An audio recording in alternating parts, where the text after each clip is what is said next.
보라, 여호와의 크고 두려운 날이 이르기 전에 내가 선지자 엘리야를 너희에게 보내니니 그가 아버지의 마음을 자녀에게로 돌이키게 하고 자녀들의 마음을 그들의 아버지에게로 돌이키게 하라. 돌이키지 아니하면 두렵건대 내가 와서 저주로 그 땅을 칠까 하노라 하시니라. 아멘. 이어서 마태복음 말씀도 함께 있습니다. 마태복음 3장 16절에서 17절의 말씀입니다. 함께 있습니다. 예수께서 세례를 받으시고 곧 물 위에서 올라오실새 하늘이 열리고 하나님의 성령이 비둘기 같이 내려 자기 위에 임하심을 보시더니 하늘로부터 소리가 있어 말씀하시되 이는 내 사랑하는 아들이요 내 기뻐하는 자라 하시니라. 아멘. 하나님의 말씀입니다. 아멘. 할렐루야.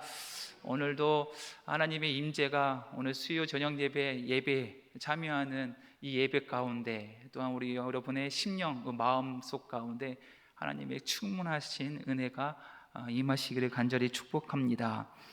4월에 완연한 봄이 왔습니다. 완연합니다. 4월 4일이 24절기 가운데 다섯 번째 절기 청명입니다. 청명은 말 그대로 날씨가 좋다. 그리고 하늘이 차츰 맑아진다. 지난주까지 점점 맑아졌습니다. 온도도 따뜻해지는 것 같은데 어제 오늘 뭐가 부릅니까? 황사가 흙먼지가 불어닥쳤습니다. 온 세상이 뿌였습니다. 해결하는 방법이 있습니다. 이 뿌연 먼지를 해결하는 방법은 어떻게 됩니까? 바람이 불어오면 됩니다. 방해하는 악한 세력을 불어오면 됩니다. 우리는 그 바람을 그냥 바람이라 하지 아니하고 성령의 바람이라고 합니다. 내 마음에 들여진 악하고 제약된 이 뿌연 먼지 같은 것을 어떻게 성령의 바람으로 불어서 정말 청명한 봄 기후를 맞이하는 우리 봄이 되기를 간절히 축복합니다. 그래서요, 그 선한 영이, 선한 기운이 우리 삶에 스며들어서 우리가 봄 사람이 됩시다. 무슨 사람이요?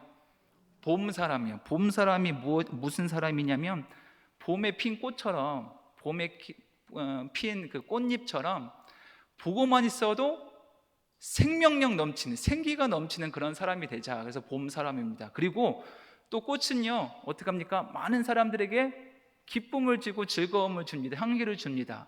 그래서 우리도 많은 이들에게 생명과 은혜와 복음을 나눠주는 그런 봄 사람이 되기를 간절히 축복합니다. 다시 한번 우리 마음에 들여오진 뿌연 어두움과 죄악됨을 성령의 바람으로, 성령의 바람이 이 남성 공동체 곳곳에 빈틈없이 구석구석에 성령의 바람이 불어닥쳐서 어두운 먼지가 없어지고 청명한 봄, 그 부흥의 봄이 다시 한번 솟아나기를, 싹 틔우기를 간절히 다시 한번 축복합니다. 그래서 우리 옆 사람과 함께 축복의 인사 나누겠습니다. 축복의 인사 나눌 텐데요, 예수님이 이렇게 말씀하세요. 마음이 청결한 자는 누구를 볼 수 있습니까? 복이 있나니 하나님을 볼 것이다. 하나님을 볼 것이다. 아멘이십니까? 내 마음에 악하고 뿌연 먼지가 성령의 바람으로 청결해져서 내가 복이 있어요. 하나님을 이 시간 보기를 간절히 축복합니다. 우리 옆 사람과 함께 또 온라인 남성교회는 채팅창에 이렇게 인사합시다. 하나님을 봅시다. 인사하겠습니다. 하나님을 봅시다. 아멘, 아멘, 아멘. 내 마음이 청결해지면 우리는 하나님을 볼 수가 있습니다. 예수님이 말씀하셨습니다. 그 믿음으로 오늘 나아가기를 간절히 소망합니다. 그 악하고 나약하고 죄된 것을 몰아내고 밀어내는 방법이 또 한 가지가 있습니다. 방법이 무엇입니까? 또 다른 방법은 먹는 거예요. 먹는 거. 내 속에 있는 더러워진 얼룩진 것을 어떻게 합니까? 밀어내려면, 이 뒤로 밀어내려면 입으로 막 먹어야 돼요. 그냥 딴 거 먹으면 안 되고요. 선한 것, 신령한 것, 하늘의 만나, 하나님의 말씀을 먹고 또 먹고 먹으면요, 이 속에 들여진 것, 죄악된 것이 뒤로 물러갈 줄을 믿습니다. 떠나갑니다. 그래서 오늘도 거룩한 하나님의 말씀을 먹고 또 먹읍시다. 먹고 먹으면 어쩔 수 없이 드러나게 되어 있습니다. 가만히 있어도 그리스도인들은 드러나게 되어 있어요. 왜냐하면 내 표정이 바뀝니다. 내 사고와 꿈이 바뀝니다. 내 얼굴이 바뀌기 때문입니다. 하나님의 말씀을 먹으면 가만히 있어도 나는 선한 영향력이 되는 존재가 되는 거예요. 드러날 수밖에 없는 겁니다. 왜? 내 삶과 꿈과 비전과 손과 발이 다 말씀을 통해서 바뀌기 때문입니다. 무엇보다 온유하고 겸손하신 예수님의 마음을 내 마음에 품기를 간절히 축복합니다. 계속해서 성경 전체에 나타난 무엇을? 하나님의 마음을 집중하여 공부하고 있습니다. 오늘은 이제 구약을 넘었어요. 이제 진짜 넘을 거예요. 이제 신약, 예수님 이렇게 가는데, 오늘도 변함없이 뭐를 통해? 성경 말씀을 통해서 누구의 마음은요? 하나님의 마음이 어떻게 표현되어 있는가 함께 공부하겠습니다. 하나님의 마음이 표현되었습니다. 드러났다는 거예요. 혹시 우리들의 마음, 속마음도 드러낸 적 있습니까? 내 마음을 누군가에게 표현하는 거예요. 방법이 무엇입니까? 방법은 선물로 거기에 내 마음을 담아서 누군가에게 내 마음을 표현합니다. 또는 글을 적어요. 편지로 내 마음을 표현합니다. 또한 말로, 칭찬으로 내 마음을 드러냅니다. 표현합니다. 이렇게 우리 마음에는 여러 가지가 담겨져, 다양한 것이 많이도 담겨져 있는데, 그 마음을 표현할 때 저 상대방의 마음을 알 수가 있는 거예요. 그렇습니다. 우리 마음 안에는 모든 것이 다 담겨져 있습니다. 사랑하고 싶은 마음도, 즐거운 마음도, 슬픈 마음도, 싫어하는 마음도 다 담겨져 있어요. 근데 그 마음을 한 단계 더 깊이 들어가 보면 그 마음에는 꿈이 있습니다. 꿈꿀 것인가 아니면 포기할 것인가, 내 마음에 담겨져 있어요. 또 눈물이 있어요. 눈물은 두 종류의 눈물이죠. 기쁨의 눈물도 있고 슬픔의 눈물도 있습니다. 마음에 들어있다는 거예요. 또 마음에는 지혜가 담겨져 있고 노래가 담겨져 있습니다. 노래, 너무 기쁘면 콧노래가 그냥 자동적으로 나옵니다. 슬프면 에카 슬픈 노래가 나옵니다. 또 마음에는요, 용기가 담겨져 있어요. 어떤 상황 가운데서도 다윗이 골리앗을 물린 것처럼 마음에 용기가 담겨져 있어서 전진할 수가 있습니다. 담대히 도전할 수가 있습니다. 하나님 앞에 달려갈 수가 마음에 용기가 담겨져 있어요. 그래서 그렇습니다. 또 마음에 하나됨이 있습니다. 혼자 갈 것인가, 여럿이 함께 갈 것인가, 흩어질 것인가, 온 공동체가 함께 십자가의 핏대를 함께 갈 것인가, 하나됨이 나와 있어요. 또 마음에는 기다림이 있습니다. 끝까지 주님의 때까지 기다려보자. 이 수많은 희노애락, 모든 인간사, 여기 마음이 다 담겨져 있습니다. 사실 이 마음이 어디에 표현되어 있냐면 성경에 표현되어 있어요. 근데 그 마음이 누구의 마음이냐? 인류에 대한, 세상을 향한 하나님의 마음이다. 그 마음이 성경에 빽빽히 구석구석 표현되어 놀랐습니다. 그래서 성경은 선물이에요. 우리에게 주신. 우리가 어찌 하나님을 알 수가 있겠습니까? 이 피조물이 어찌 창조 하나님을 알 수가 있겠습니까? 근데 알 수 있는 선물을 주신 성경입니다. 성경에 표현된 하나님의 마음을 우리는 배워야 합니다. 그래야지 알잖아요. 다른 거 가지고 하지 마십시오. 창세기부터 요한계시까지 말씀 곳곳에 담겨있는 하나님의 말씀을 배웁시다. 살펴봅시다. 그리고 배웠으면 나눕시다. 가르쳐야 돼요. 몇 살부터 가르치면 참 좋습니까? 5살, 미운 오리 이 5살, 이 친구들, 우리 자녀들에게, 우리 손주에게 5살 되면 생각이 있어요. 그 마음이 표현할 수가 있는 나이가 5살입니다. 우리 아이들이 이 5살 자라나기 시작될 더 어린 시절부터 성경에 표현된 하나님의 마음을 가르쳐 주면 이게 내 생의 최고의 기쁨입니다. 이게 최고의 가치입니다. 그런 존재가 되는 우리 저와 여러분 되기를 간절히 축복합니다. 그렇습니다. 하나님의 마음을 3가지로 표현할 수가 있습니다. 직접적으로 표현하셨고요, 때로는 간접적으로, 때로는 역설적으로 표현했다. 그 마음에는 2가지 하나님의 마음이 있는데, 기쁜 마음도 있고 슬픈 마음도 있다. 그 안에 더 들어가면 아까 말씀하신 것처럼 꿈도 있고 소망도 있고 노래도 있고 눈물도 있고 여러 가지 있는데, 맨 마지막에 온유와 겸손한 마음을 알 수가 있다. 온유와 겸손한 마음의 대표적인 인물이 누구이십니까? 예수님이죠. 예수님께서 우리에게 이렇게 말씀하십니다. 나는 온유하고 겸손하니 나의 멍에를 메고 내게 배우라. 내 마음이니 이건 내 거니까 너 배울 수가 없어, 너희가 가질 수가 없어 라고 말하지 아니하시고, 나는 이렇게 온유하고 겸손하니 나의 멍에를 메고 내게 배우라. 그러니 이 마음을 우리도 소유할 수가 있다는 거예요. 놀라운 사실 아닙니까? 이것이 우리에게 주신 예수님의 가장 큰 복입니다. 예수님의 마음을 우리가 배울 수 있다. 얼마나 감사합니까? 가장 큰 기쁨의 선물이 아닐까 저는 생각합니다. 오늘 이 시간 내 마음이 온유하고 겸손하신 예수님의 마음으로 가득 채우는 복된 시간 되기를 다시 한번 축복합니다. 오늘은요, 말라기서를 뛰어넘어서 이제 예수님의 신약, 새로운 언약에 대해서 나오는데요, 첫 번째 타이틀이요, 고백과 침묵입니다. 고백은 누가 했습니까? 고백은요, 하나님이 고백합니다.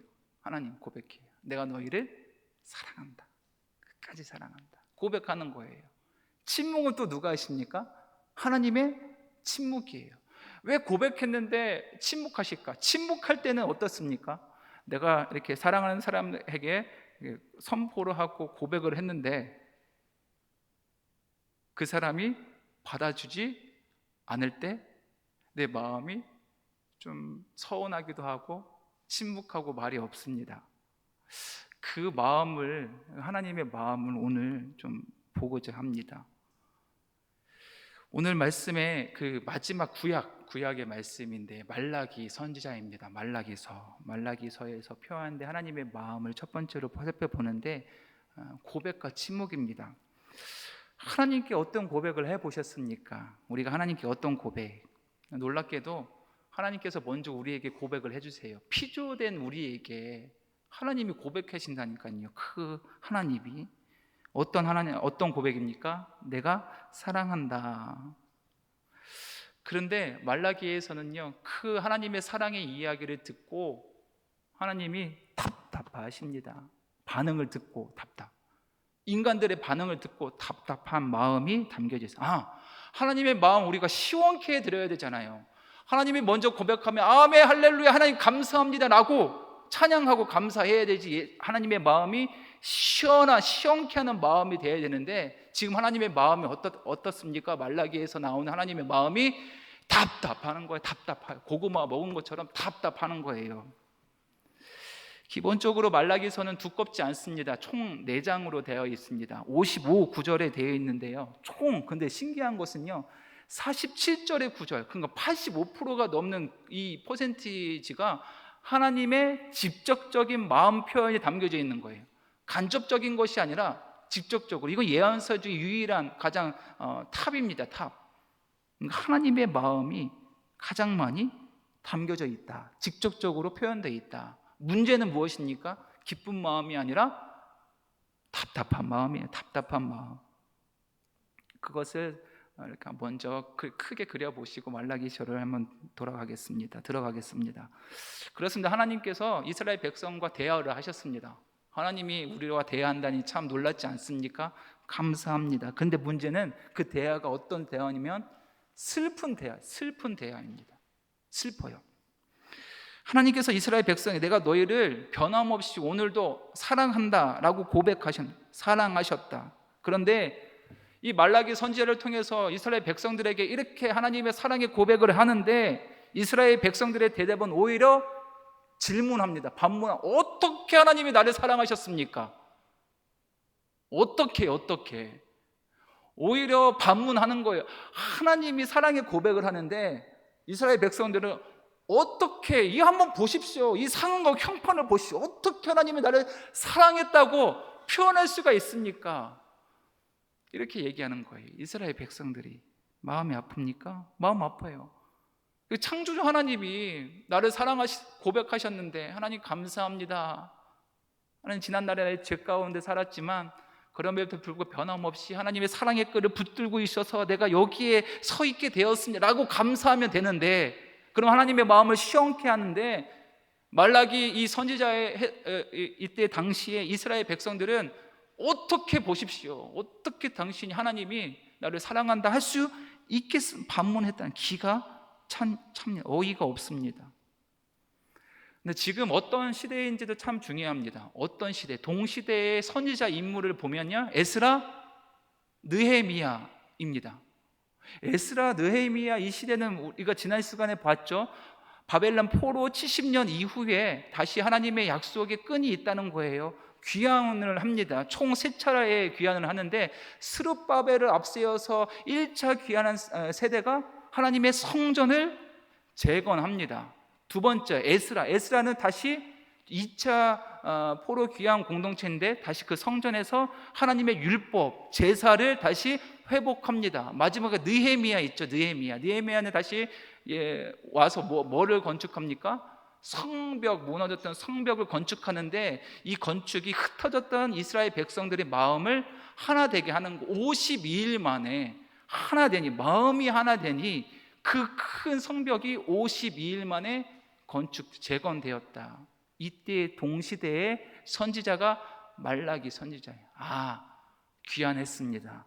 성전도 성벽도 모든 것이 건물도 회복하고 있는 단계에 말라기 선지자를 통해서 하나님께서 이스라엘 백성들에게 내가 너희를 사랑한다라고 고백하는 거예요. 그런데 오히려 그들이 반문합니다.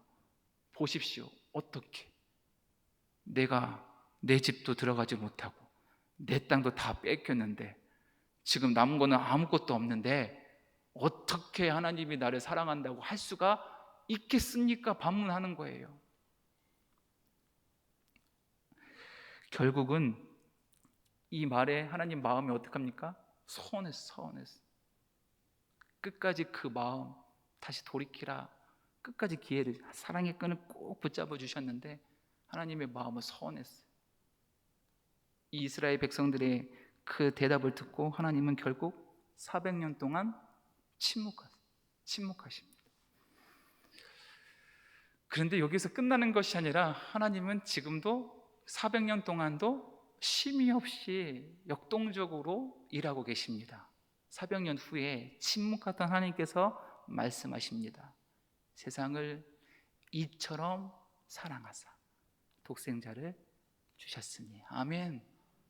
어떻게 대한 이스라엘의 그 반문에 하나님께서 400년 후에 말씀하시는 거예요. 이처럼 이처럼 사랑하사 나의 독생자를 주었다.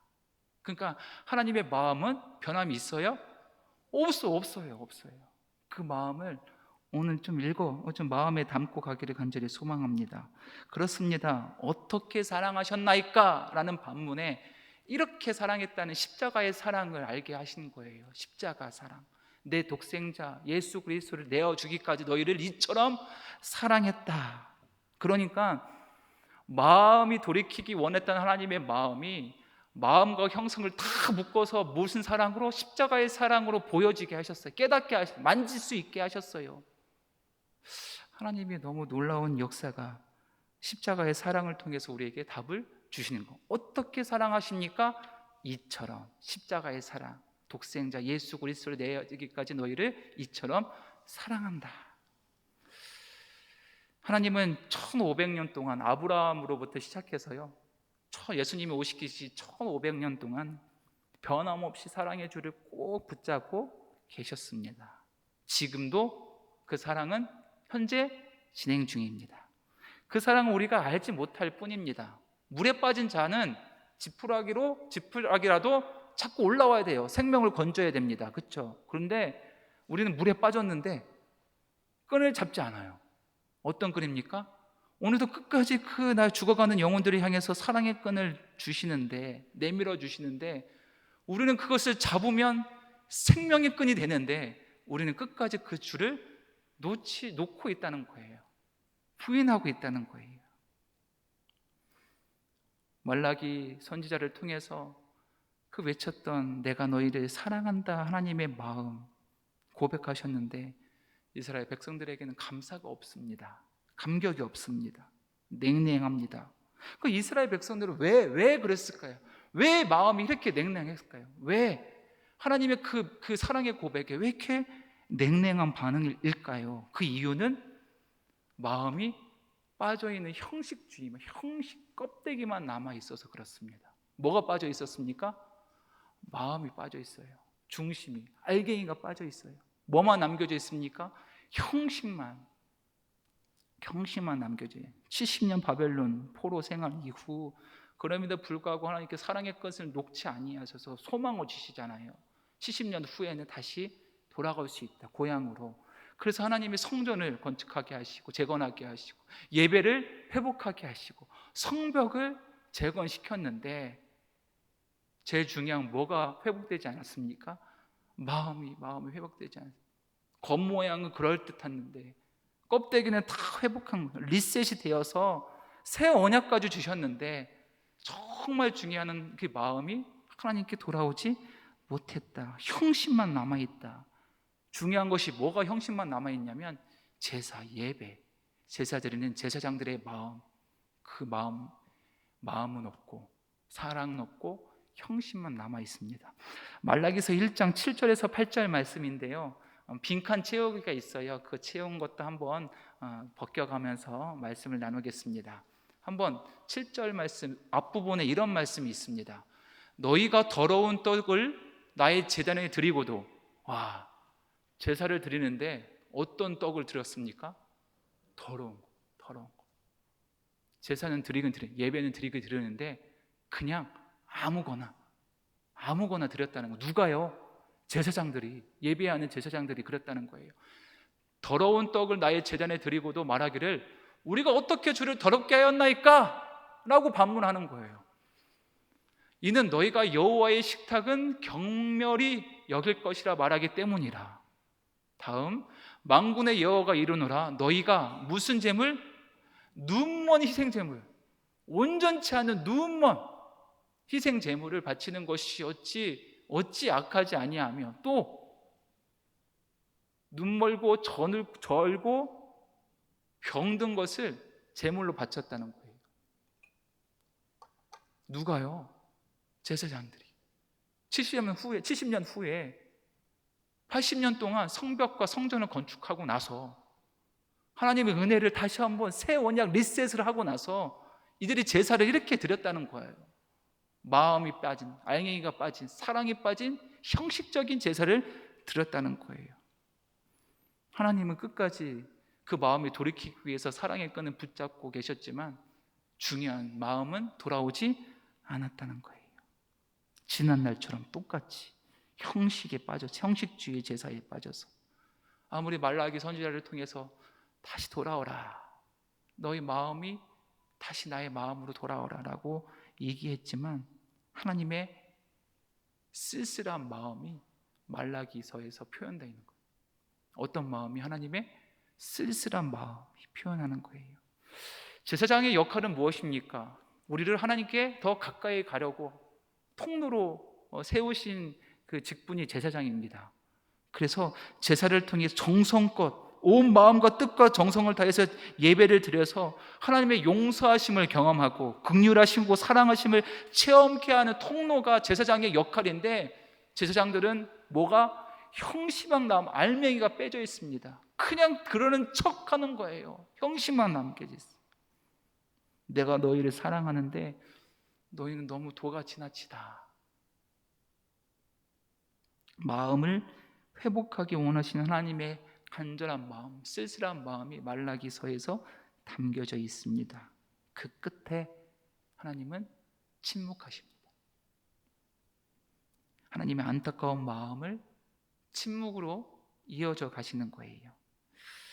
성경의 이야기에서 하나님이 침묵하셨다, 대표적인 세 인물을 저는 볼 수가 있습니다. 첫 번째 다윗, 두 번째는 하박국, 세 번째는 예수님이십니다. 다윗이 이렇게 시편에 이렇게 고백합니다. 여호와여, 어찌 나를 이렇게 가만두시겠습니까? 언제까지 하나님 침묵하고 계십니까?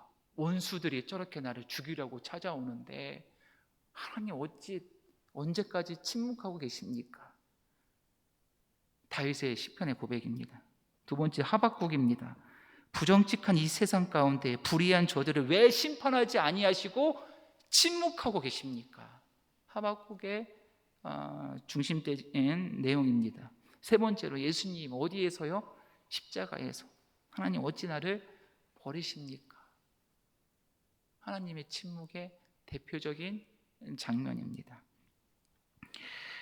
예수님이 십자가에 달리실 때 하나님이 3일 동안 침묵하셨어요. 단 3일 제외하고는 하나님과 예수님, 성령님은 늘 동행하셨습니다. 늘 동행하셨어요. 늘 대화하셨습니다. 대표적으로 예수님이 세례 요한에게 세례를 받고 올라오실 때 하늘 문이 여시고 성령의 비둘기가 내려오셨죠. 성령 하나님이 함께 계십니다. 또 하늘이 열리고 하나님의 성부 하나님의 음성이 들립니다. 내 사랑하는 아들이라 크게 음성으로 함께 하셨습니다. 그런데 단 어디에서만?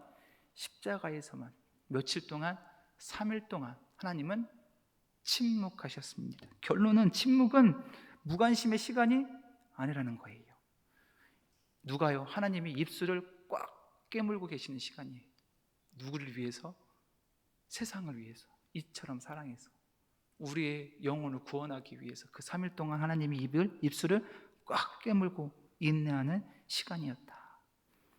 근데 그 3일보다 더 400년 동안 하나님께서 예수님 오시기 전에 침묵하셨다는 거예요.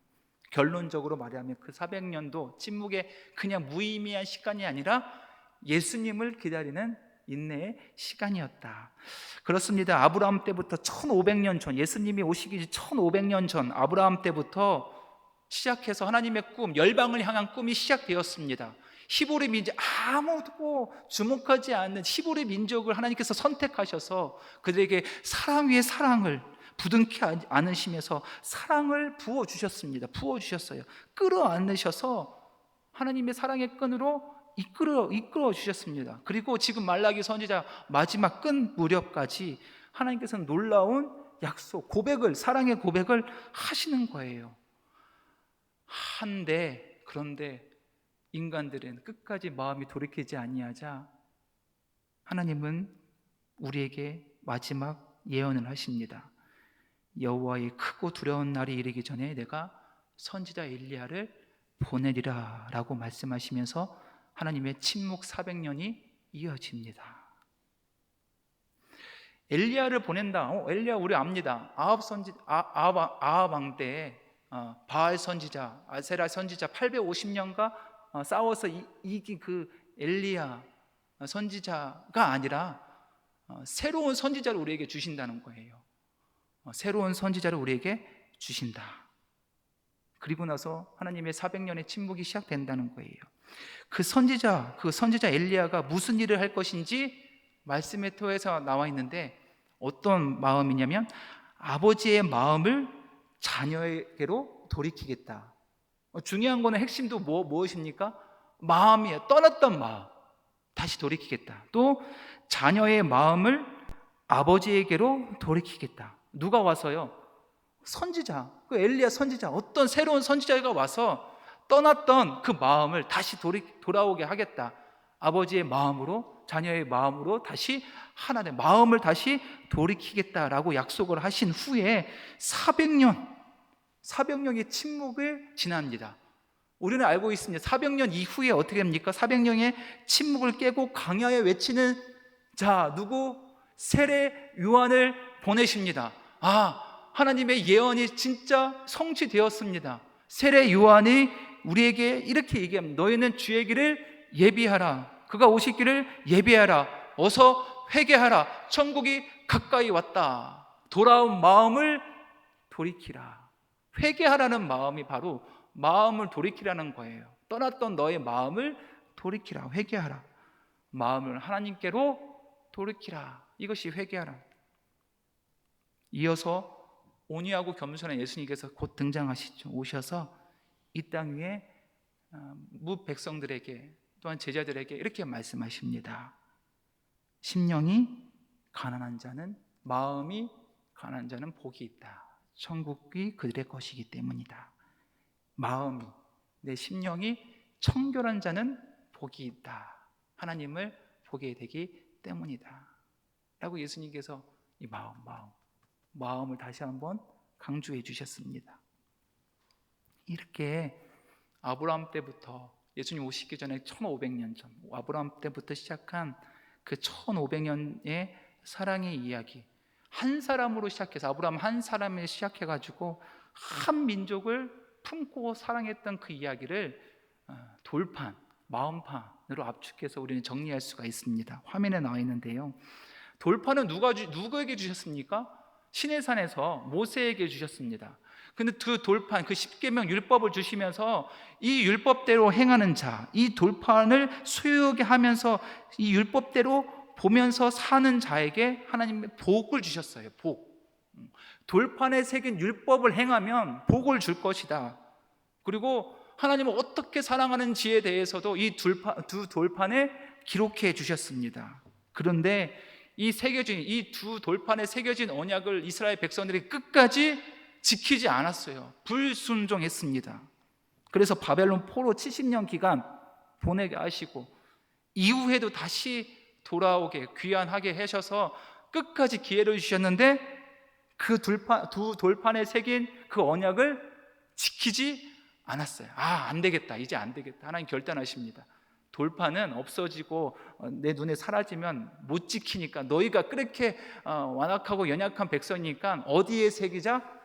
마음에 새기자. 에스겔 예레미야 선지자를 통해서 이제 마음에, 하나님의 그 마음을, 율법을 마음에 새기기로 결단하십니다. 결단하세요.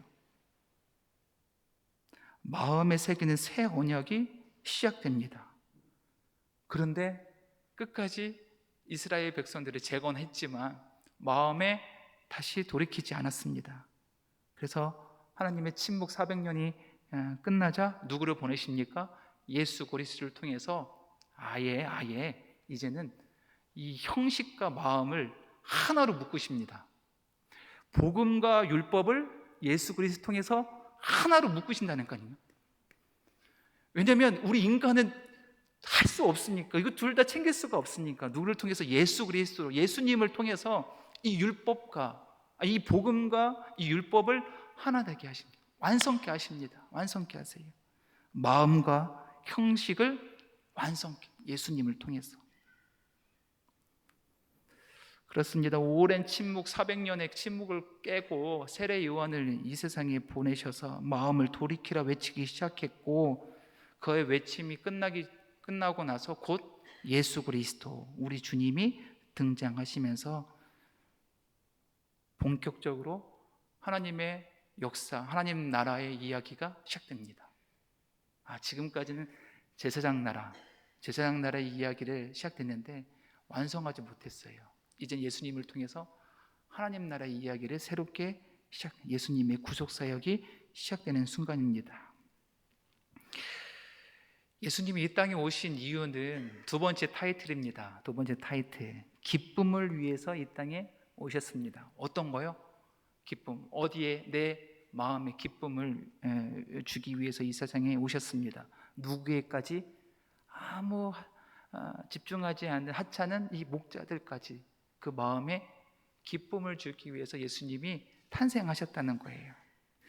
그래서 우리 예수님은 많은 사람들 앞에서 탄생하지 않으셨습니다. 그렇지 않았어요. 성경은 그렇게 기록돼요. 예수님이 탄생하셔서 오셨던 그 모습이 성경에 기록되어 있는데, 이 땅에 오신 이유는요, 기쁨을 주기 위한 목적이 바로 여기 있는데, 누구에게? 가장 낮은 자들에게, 가장 그늘지고 가장 아픈 자들 또한 마음에 기쁨을 주기 위해서 가장 낮은 곳에 예수님이 탄생하셨다.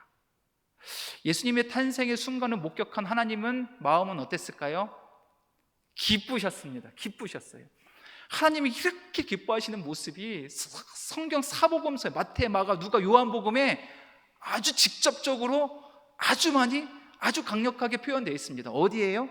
마태복음, 마가복음, 누가, 요한복음, 이 사복음서에 누구의 마음이, 하나님의 마음이 누구를 통해서, 예수님을 통해서 직접적으로 자기의 마음을 표현하셨습니다.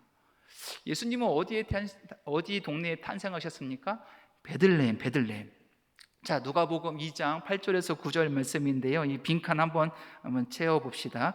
그 지역에 목자들이 밤에 밖에서 자기 양떼를 지키더니 주의 사자가 곁에 서고 주의 영광이 그들에게 두루 비치며 크게 무서워하는지라. 예루살렘은 해발 한 600m 되는 고지대입니다. 그것보다 더 높은 거 한 722m에 되는 베들레헴 그 지역에는 뭐가 딱 하기 좋습니까? 양치기에 딱 좋은 곳입니다. 그래서 목자들이 참 많이 있습니다. 근데 목자들의 직업은 보기에는 그럴듯하게 보이지만 너무 그늘지고 하찮은 일이었습니다.